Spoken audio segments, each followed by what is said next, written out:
ನಮಸ್ಕಾರ ಪ್ರೀತಿಯ ಕನ್ನಡಿಗರೇ, ಇದು ಪಬ್ಲಿಕ್ ವಾಯ್ಸ್ ಕರ್ನಾಟಕ. ನಾನು ನಾಗೇಂದ್ರ ಕೆಂಪೇಗೌಡ.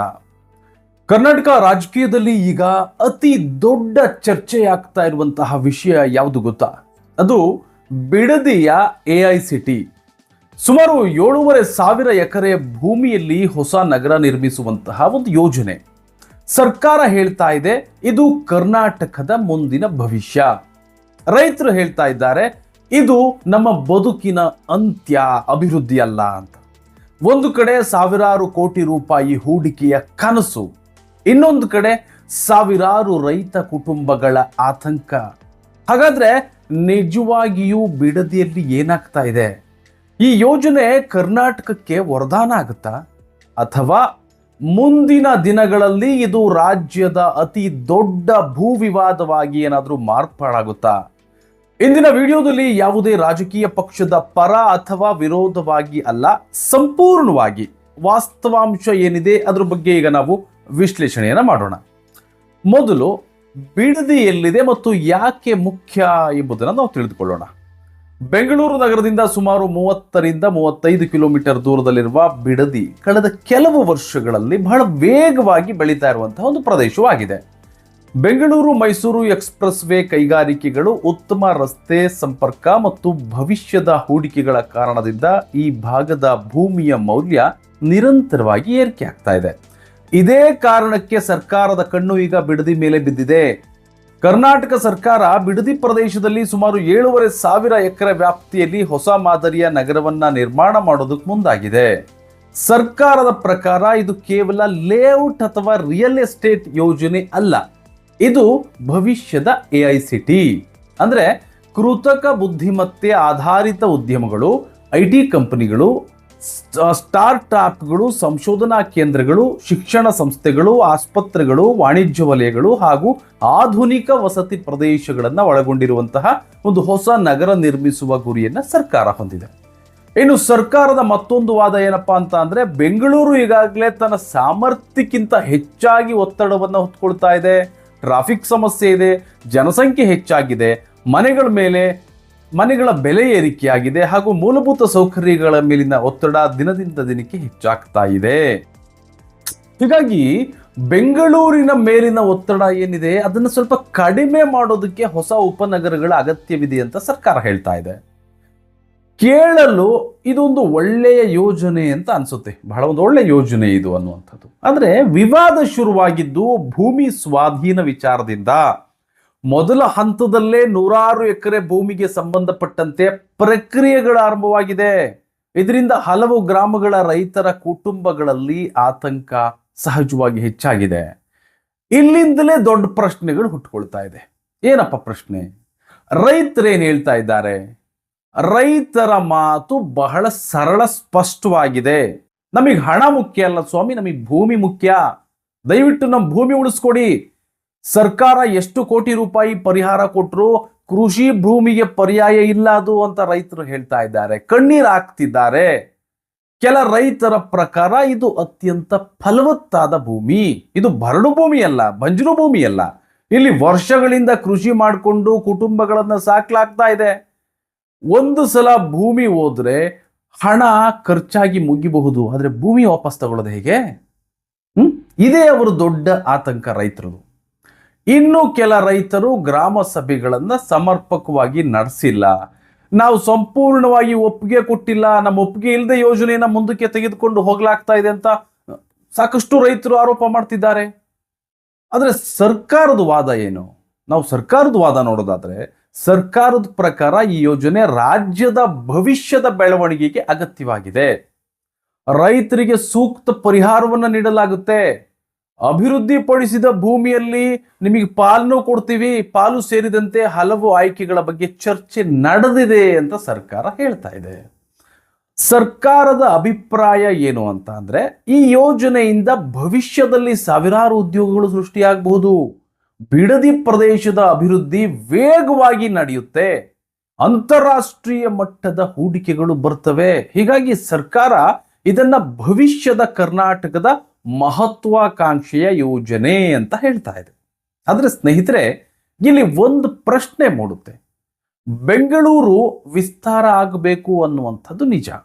ಹೊಸ ಉದ್ಯೋಗಗಳು ಬರಬೇಕು ಅನ್ನುವಂಥದ್ದು ಕೂಡ ನಿಜ. ಬರಬೇಕು, ಹೊಸ ಉದ್ಯೋಗಗಳು ಕ್ರಿಯೇಟ್ ಆಗಬೇಕು. ಏಕೆಂದ್ರೆ ಅನ್ಎಂಪ್ಲಾಯ್ಮೆಂಟ್ ಜಾಸ್ತಿ ಆಗೋದ್ರಿಂದ ಸಾಕಷ್ಟು ಸಮಸ್ಯೆಗಳು ಉದ್ಭವ ಆಗುತ್ತೆ. ಆದರೆ ಕರ್ನಾಟಕದಲ್ಲಿ ಅಭಿವೃದ್ಧಿ ಪಡಿಸದ ಬೇರೆ ಭೂಮಿ ಇರುವಾಗ ಫಲವತ್ತಾದ ಕೃಷಿ ಭೂಮಿ ಯಾಕೆ ಆಯ್ಕೆ ಮಾಡಬೇಕಿತ್ತು? ಬೇಕಾದಷ್ಟಿಲ್ವ ಪ್ರದೇಶಗಳು? ಬಂಜರು ಭೂಮಿ ಇಲ್ವಾ? ಬರಡು ಭೂಮಿನ ಇದು? ಈ ಪ್ರಶ್ನೆನ ರೈತರು ಕೇಳ್ತಾ ಇದ್ದಾರೆ. ಮತ್ತೊಂದು ಕಡೆ ಸರ್ಕಾರದ ವಾದ ಏನು ಅಂತ ಅಂದ್ರೆ, ಬೆಂಗಳೂರು ಹತ್ತಿರ ಉತ್ತಮ ಸಂಪರ್ಕ, ರಸ್ತೆ, ಕೈಗಾರಿಕಾ ಮೂಲಸೌಕರ್ಯ ಹಾಗೂ ಹೂಡಿಕೆದಾರರಿಗೆ ಅನುಕೂಲಕರ ವಾತಾವರಣ ಇರುವ ಕಾರಣ ನಾವು ಬಿಡದಿನ ಆಯ್ಕೆ ಮಾಡ್ಕೊಂಡಿದೀವಿ.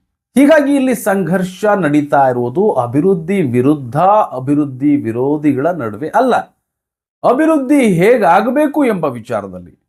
ಒಂದು ಕಡೆ ಭವಿಷ್ಯದ ನಗರ, ಇನ್ನೊಂದು ಕಡೆ ಇಂದಿನ ರೈತರ ಜೀವನ.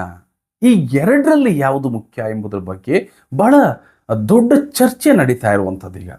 ಇದೀಗ ಈ ವಿಷಯ ರಾಜಕೀಯದ ಕೇಂದ್ರ ಬಿಂದುವಾಗಿಯೂ ಕೂಡ ಕನ್ವರ್ಟ್ ಆಗ್ತಾ ಇದೆ. ವಿರೋಧ ಪಕ್ಷಗಳು ಯೋಜನೆಯ ವಿರುದ್ಧ ಧ್ವನಿ ಎತ್ತಿವೆ.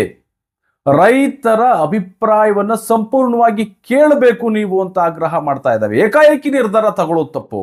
ರೈತರ ಅಭಿಪ್ರಾಯವನ್ನ ಕೇಳಿ. ಸರ್ಕಾರ ಮಾತ್ರ ಯೋಜನೆ ರಾಜ್ಯದ ಅಭಿವೃದ್ಧಿಗೆ ಅಗತ್ಯ ಅಂತ ಸಮರ್ಥಿಸಿಕೊಳ್ತಾ ಇದೆ. ಹೀಗಾಗಿ ಈಗ ಈ ವಿಷಯ ಕೇವಲ ಅಭಿವೃದ್ಧಿಯ ಚರ್ಚೆಯಾಗಿ ಉಳಿದಿಲ್ಲ, ಇದು ದೊಡ್ಡ ರಾಜಕೀಯ ಚರ್ಚೆಯಾಗಿ ಮಾರ್ಪಟ್ಟಿದೆ. ಇಲ್ಲಿ ನಾವು ಒಂದು ಮುಖ್ಯ ಪ್ರಶ್ನೆಯನ್ನ ಕೇಳಬೇಕು. ಅಭಿವೃದ್ಧಿ ಬೇಕಾ? ಖಂಡಿತವಾಗ್ಲೂ ಬೇಕು ಸ್ವಾಮಿ ಅಭಿವೃದ್ಧಿ, ಯಾರು ಬೇಡ ಅಂತ ಹೇಳಿದ್ರು.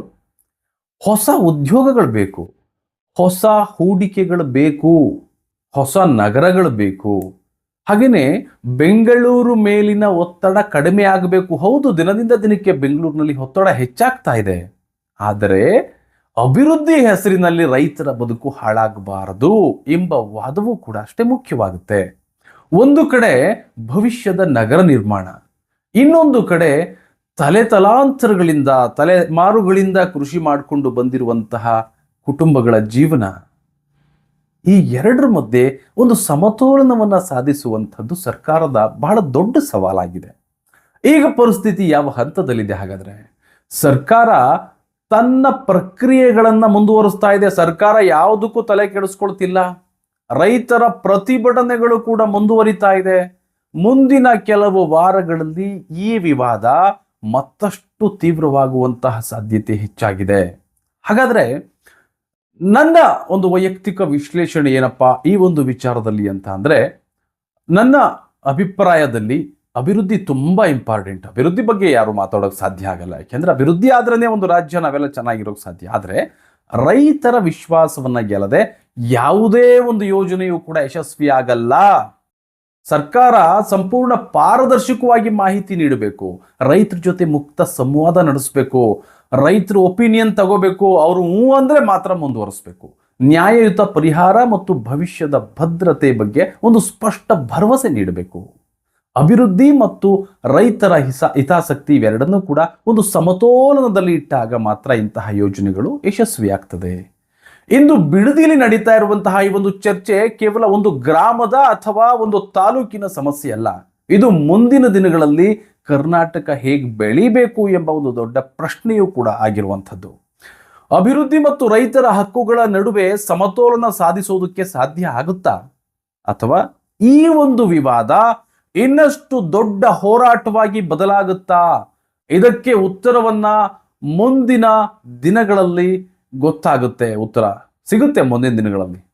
ಕೊನೆಗೆ ಒಂದು ಮಾತು, ಬಿಡದಿ AICT ಕೇವಲ ಭೂಮಿ ವಿವಾದ ಅಲ್ಲ, ಇದು ಅಭಿವೃದ್ಧಿ ಮತ್ತು ಕೃಷಿಯ ನಡುವಿನ ಒಂದು ಸಂಘರ್ಷ, ಭವಿಷ್ಯದ ನಗರ ಮತ್ತು ಇಂದಿನ ರೈತರ ಬದುಕಿನ ನಡುವಿನ ಒಂದು ಸಂಘರ್ಷ ಆಗಿದೆ.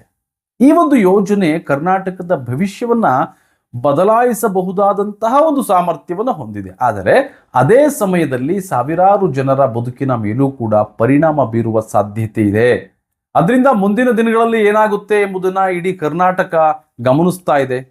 ಸರ್ಕಾರ ರೈತರ ಅಭಿಪ್ರಾಯಕ್ಕೆ ಬೆಲೆ ಕೊಡುತ್ತಾ, ರೈತರು ಒಪ್ಪಿಗೆ ಕೊಡ್ತಾರಾ ಕಾದ್ ನೋಡ್ಬೇಕು. ಈ ವಿಷಯದ ಬಗ್ಗೆ ನಿಮ್ಮ ಅಭಿಪ್ರಾಯ ಏನು? ಅಭಿವೃದ್ಧಿಗಾಗಿ ಭೂಮಿಯನ್ನ ನೀಡುವಂಥದ್ದು ಸರಿನಾ, ಅಥವಾ ರೈತರ ಭೂಮಿಯನ್ನ ಯಾವುದೇ ಕಾರಣಕ್ಕೂ ಸರ್ಕಾರ ತೆಗೆದುಕೊಳ್ಬಾರದಾ, ಇಲ್ಲ ಸರ್ಕಾರ ಮಾಡ್ತಿರೋ ಸರಿನಾ? ನಿಮ್ಮ ಅಭಿಪ್ರಾಯವನ್ನ ಕಾಮೆಂಟ್ನಲ್ಲಿ ತಿಳಿಸಿ.